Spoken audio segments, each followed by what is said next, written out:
राजेंद्र प्रताप सिंह जी के घर आज बहुत हंसी खुशी का माहौल है। उनकी इकलौती बेटी का आज नामकरण है। दादी जी ने अपनी पोती का नाम रमा रखा है। अपनी माँ की गोद में रमा बहुत खुश थी। मेरी प्यारी रमा। वाह, आपने बहुत प्यारा नाम रखा है माँ, रमा। क्यों भाग्यवान, नाम कैसा लगा? माँ, आपने बहुत प्यारा नाम रखा है।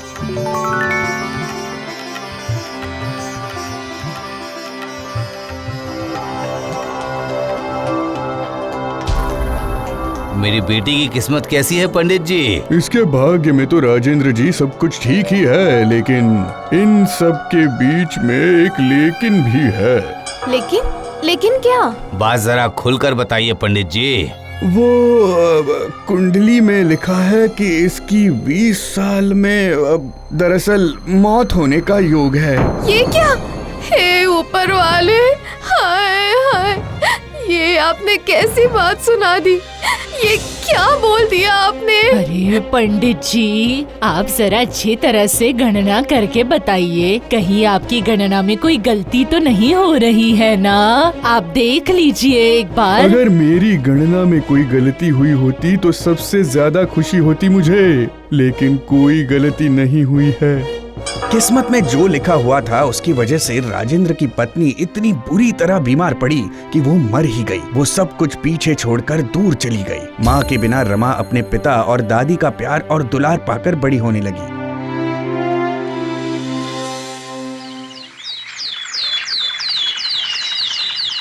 साल दर साल बीतते चले गए और रमा अब 19 साल की हो चुकी है। रमा को एक रतन नाम के लड़के से प्यार हो गया था।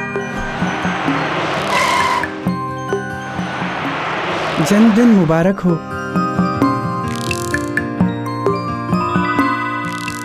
क्या मुबारक हो? बस 1 साल ही तो बचा है मेरे पास, उसके बाद तो मुझे देख भी नहीं पाओगे। क्यों, तुम उसके बाद कहाँ चली जाओगी? अच्छा सुनो, तुम जहाँ कहीं भी जाओगी मैं वहाँ से तुम्हें खुद वापस लेकर आऊँगा।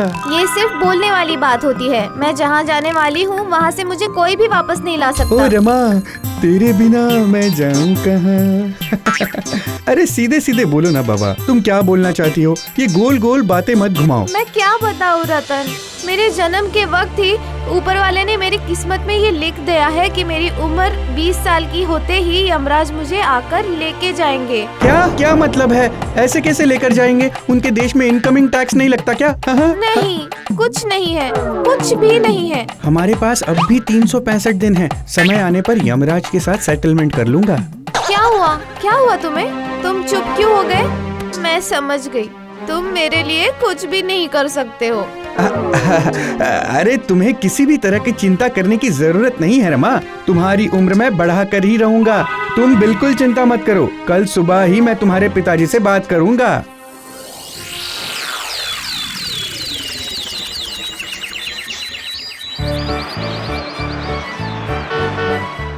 मेरी शर्त तुमने सुनी है? मैं जानता हूँ। इसके अलावा और कुछ बोलना है तो बोल दीजिए। मैं आपकी बेटी मतलब मेरी होने वाली पत्नी की उम्र बढ़ा दूंगा। ठीक है, तुम्हारा ये आत्मविश्वास देखकर मुझे तुम पर भरोसा करने का मन कर रहा है, लेकिन ये काम बहुत कठिन है। प्यार के सामने सारा काम आसान ही होता है। सावित्री सत्यवान के प्राण वापस लेकर आई थी और मैं यमराज को भ्रमित करके उन्हें बेवकूफ नहीं बना पाऊंगा। क्या इतना नहीं कर पाऊंगा? अरे वाह मेरे होने वाले पुत्र दामाद, मुझे एहसास हो रहा है कि अब मेरी रमा को यमराज कुछ भी नहीं कर पाएंगे, कुछ भी नहीं करेंगे वो, है ना? सुनो राजेंद्र, मैं और देर नहीं करूंगी। इसी महीने में इन दोनों की शादी करवा दूंगी मैं, समझ रहे हो ना तुम?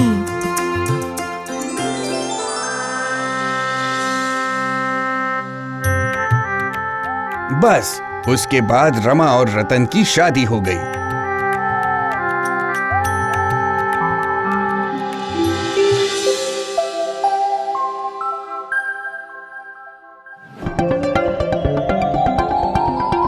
अब कुछ देर में ही रात के 12 बज जाएंगे और मैं 20 साल की हो जाऊंगी। तुम निश्चिंत होकर सो जाओ, मैं तुम्हारे सर के पास ही बैठा हूँ। देखो जरा ये यमराज कैसे मेरे होने वाले बच्चे की माँ को लेकर जाएंगे। हाँ?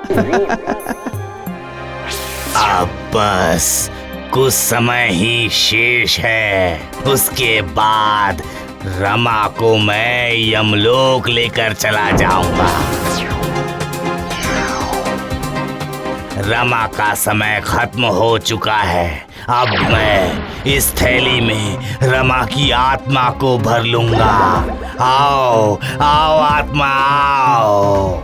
सुनिए यमराज सर, मतलब यमराज जी, नमस्ते। अरे ये क्या, ये भला मुझे कैसे देख पा रहा है? हाँ तो तुम कौन हो? तुम कौन हो? तुम मुझे कैसे देख पा रहे हो? मैं पंचतांत्रिक का पोता हूँ। पंचतांत्रिक पता है ना? हाँ? आप तो पंचतांत्रिक जानते ही होंगे। पंचतांत्रिक? हाँ, मैं उनका पोता हूँ, इसलिए मेरे अंदर भी कुछ शक्तियाँ जन्म से ही है। मैं भूत भगवान सभी को देख सकता हूँ। अच्छा, चलो अब मुझे मेरा काम करने दो। हाँ, आपका काम तो मेरी पत्नी को लेकर जाना है। मैं जानता हूँ, लेकिन मैं आपको काम करने नहीं दूंगा। अरे इसकी आयु खत्म हो चुकी है, इसे मेरे साथ चलना ही पड़ेगा। तो फिर मेरे एक सवाल का जवाब देकर आप मेरी पत्नी को ले जा सकते हैं। अगर आपने गलत जवाब दिया तो आपको मेरी पत्नी को और 40 साल की उम्र प्रदान करनी होगी। मैं ऐसा नहीं कर सकता हूँ, हमारे यहाँ के नियम बहुत कठोर हैं, समझे तुम? अरे कैसे नियम?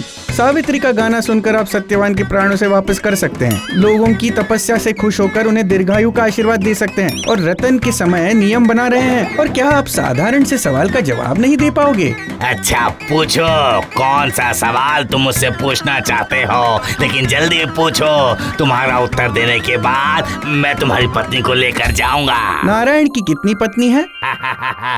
ये सवाल सुनकर तो मुझे बहुत हंसी आ रही है।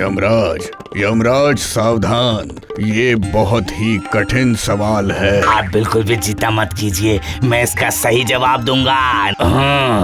नारायण की एक ही पत्नी है। आपका उत्तर लॉक कर दूं? हाँ रे बदमाश, चल लॉक कर। नारायण की पत्नी का नाम लक्ष्मी है। गलत जवाब। ये कैसे गलत जवाब हो सकता है? मैंने भगवान नारायण का नाम कभी नहीं लिया। मैं तो अपने पड़ोसी नारायण मोदी की बात पूछ रहा था, उसकी 2 पत्नियां हैं। मैंने पहले ही सावधान किया था, अब भुगतो। सत्यानाश हो। ठीक है, आज तुम जीत चुके हो, इसलिए तुम्हारी पत्नी की उम्र मैं बढ़ा देता हूँ।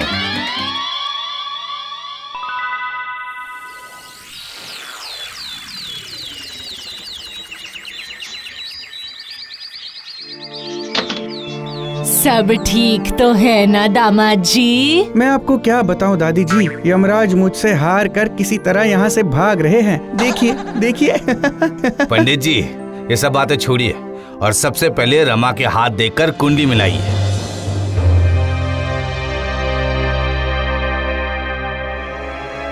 अरे वाह, ये तो चमत्कार हो गया। हमारी रमा की उम्र अब बढ़ चुकी है।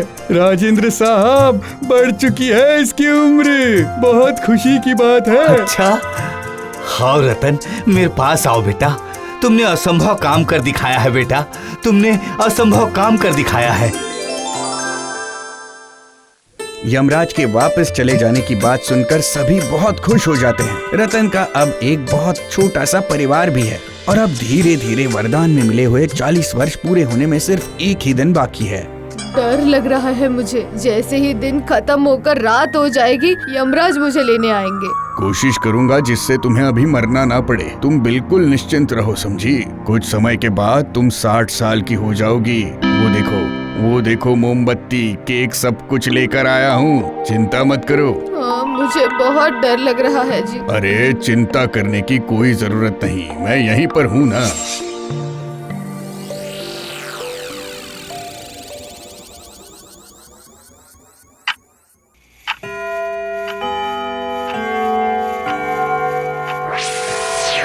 रतन, अब मुझे मेरा काम करने दो। मिले हुए 40 साल अब खत्म हो चुके हैं। अब तुम्हारी पत्नी को मैं नरक लेकर जाऊंगा।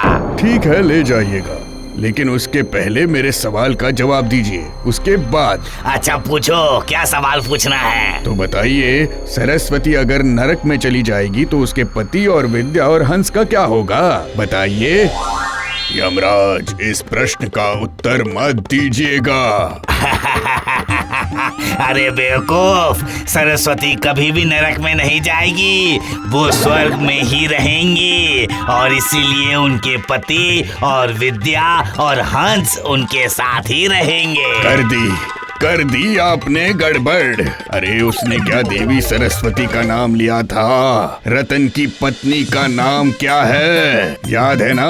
क्यों, रमा? हाँ, और रमा का मतलब होता है सरस्वती। और वो विद्या और वो हंस, ये तो उनके दोनों बच्चों के नाम है। इसका मतलब क्या हुआ? ओहो, तुम भी ना बहुत बड़े बदमाश हो। मैं तुम सभी को स्वर्ग में जाने की आज्ञा देता हूँ। तो फिर और 20 वर्ष की आयु दीजिए ताकि हम लोग कुछ और दिन खुशी खुशी बिता सके। मुझसे बहुत बड़ी गलती हो गई। नहीं, जाता हूँ मैं।